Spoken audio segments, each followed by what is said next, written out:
Purslane is an herb or weed full of surprises.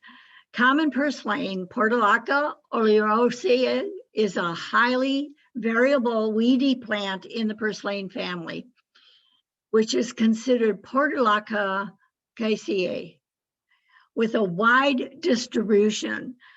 Although it is likely a native of North Africa and the Middle East and the Indian subcontinent, it had reached North America pre-Columbian times and was in Europe by the late 16th century. It is now naturalized in most parts of the world, both tropical and temperate, equally at home in flower beds, cultivated fields, roadsides, cracks in the cement, and probably your favorite garden flower pot. It has been grown for more than 4,000 years as a food and medicinal plant and is still cultivated in many places today. Hi, I'm Mary Bourne, traditional naturopath, and I love sharing natural remedies with people. Natural remedies have been around for centuries, even thousands of years, as is this herb. Natural remedies are used by humans for humans and not in a petri dish. And they've been around for this long because they work. Thank you for joining me today. I hope that you like this video. Give me a thumbs up and comment. I love hearing from people. If you subscribe and click on the little bell, you'll be notified each time I do these. I do presentations every Tuesday live, and then they are uploaded and available on my YouTube channel to watch at your pleasure. If you've been watching my channel, which is Health to Home and Preppy Herbalist, I've been focusing this entire year on single herbs that are well known for their culinary and health benefits. So food is our medicine, and what we eat on a daily basis can either contribute to health or contribute to disease. It really depends on what we eat. Many herbs we consider weeds because maybe they grow where we don't want them. In sidewalk cracks, flower pots, veggie gardens, but perhaps after learning more about the benefits of this herb, you may just start using it after you pull it.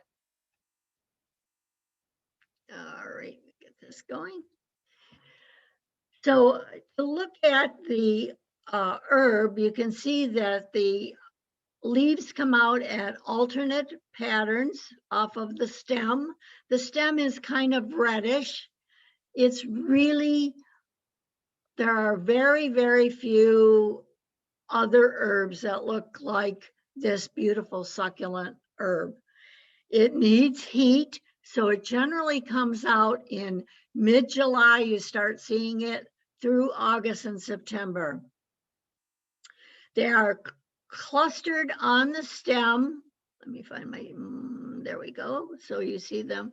They come right off of the stem. There's nothing that, no leader that attaches it to the stem. The leaf grows off of the stem, and you can see the shape of the leaf kind of looks like a jade plant, and that identifies it in the succulent family. The blooms are delicate yellow and have 4, sometimes 5 petals that are deeply serrated so that it almost looks like there's either 8 or 10 petals, but there, if you look further down on the bloom, it does, it is one that is separated, sort of like a heart shape. All the above the ground plant can be eaten. It is very unusual in the fact that it is a sour tasting herb. So when you have sour tasting herbs that are very good for digestion, and these are also mucilant, which means that they're very soothing to the digestive tract. They are wonderful munched on raw, so you can just pick it and chew it. As the day proceeds, it becomes more bitter, or I'm sorry, more tasty. The sourness is got a kind of a sweet sour taste to it, but then towards the evening, that sugar changes into an acid, and through the night and in the morning, it's at its most sour state. So medicinally, it should be picked in the morning. And if you're going to eat it for culinary purposes, the best time to eat it, especially raw, or pick it especially raw, is in the afternoon when the sugar content is the highest.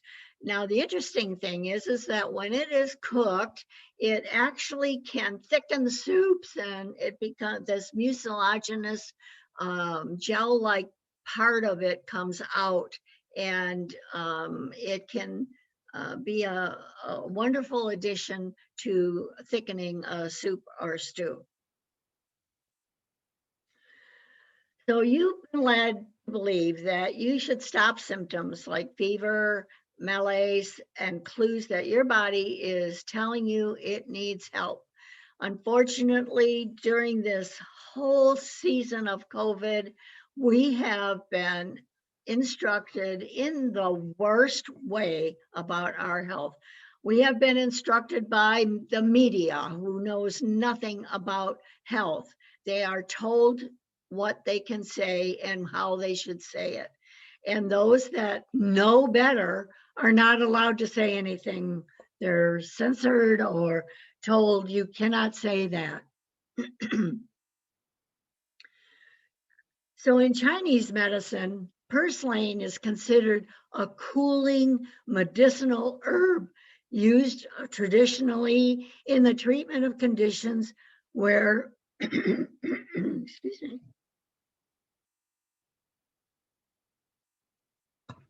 where heat accumulates. Now, we've been told that inflammation is a bad thing. But our body creates inflammation and fever to kill off microbes. These are microbes that are damaging or harmful. So in other words, you get a virus and you mount a fever. And as long as it stays at 101 or 102, your immune system is doing what it's supposed to do. And you do not want to take an aspirin or ibuprofen or whatever to discourage that fever. It's normal. It's part of what your body does. And we've been told the opposite. We also need to get up and go, get your energy going, get that caffeine going. When you're dealing with something, the best thing to do is to rest, drink fluids. You don't want to discourage your immune system's ability to help you heal. If you do, then you're going to lose time. So what could have been healed in less than 24 hours, you'll be dealing with for days or maybe even weeks. So it's the old thing about a stitch in time saves 9. And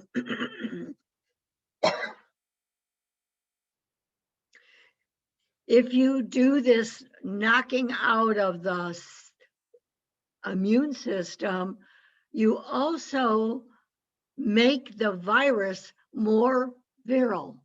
You make it harder for the body to get rid of.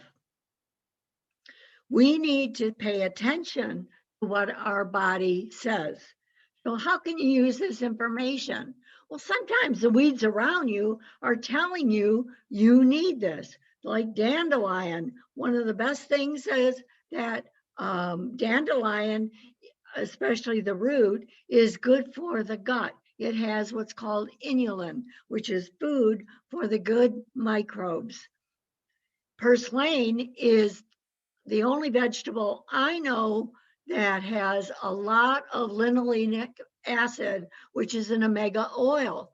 And the other forms where you get omega oil is fish, like mackerel and sardines and salmon.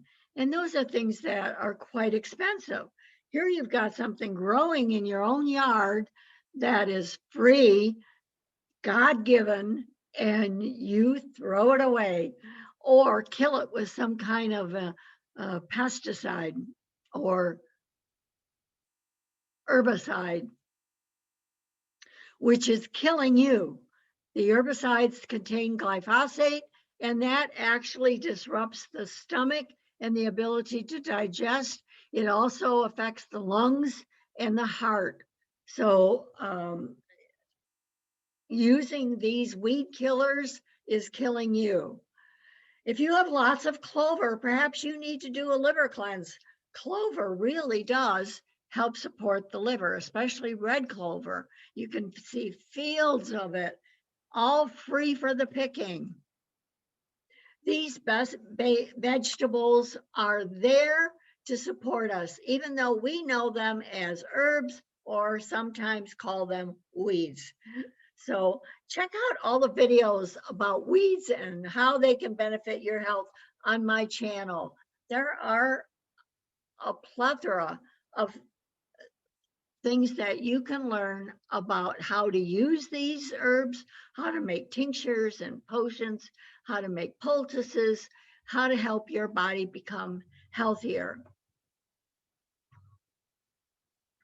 So basically, every condition begins with a slight fever, and if you're not drinking enough water, it becomes a headache.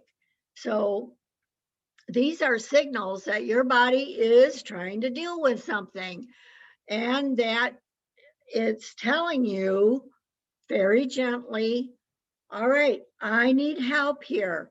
Take a nap, drink some water or herbal tea, munch on some purslane, drink some bone broth or chicken soup. Don't tax your body with a heavy meal. If you take care of it in the 12, maybe 24 hours after you get this indication, you can be well within one day. I have done this multiple times. I have clients who have done this multiple times. They've kicked out a cold within 24 hours or the flu. You just need to know what to do. And these are common sense things that people knew in the early 1900s. And then all of a sudden, we became dependent on running to the doctor to find out what the diagnosis was. It really didn't matter.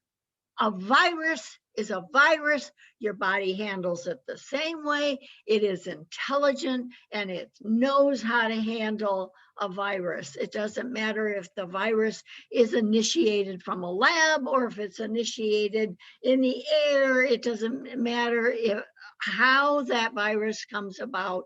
Your body can deal with it if you give it the tools it needs. You need extra vitamin C. You need to be taking D3 on a regular basis.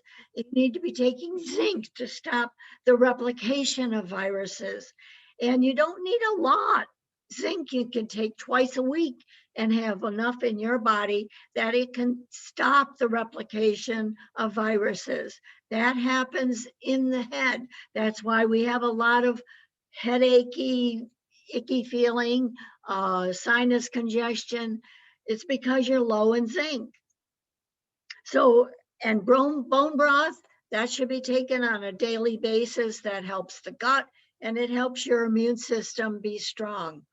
So these are common sense things that people knew. Every family knew how to get a person well. They knew if they look at my video on mustard and mustard plasters.